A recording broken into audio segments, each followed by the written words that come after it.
Знаете ли, че този модел е създаден като заместителя на G-класата? За разлика от сегашните сувчета, които при 10 см сняг не могат да минат даже една дупка, това е направено от инженерите така, че да се потопи до 60 см във вода. С моторчета раздатка, с моторчна диференциал, истински бързи предавки, истински бавни предавки.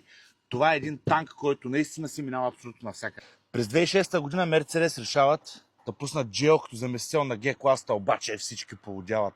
Затова от тогава се появява като отделен модел в марката на Daimler. Какво има под капака? 2.2, друг път.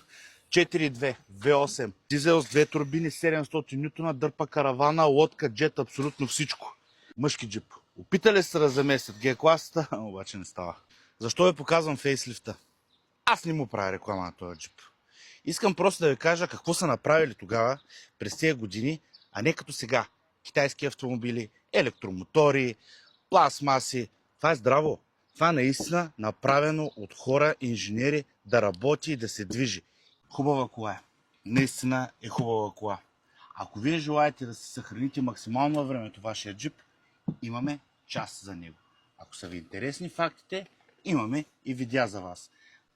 Бъдете живи и здрави!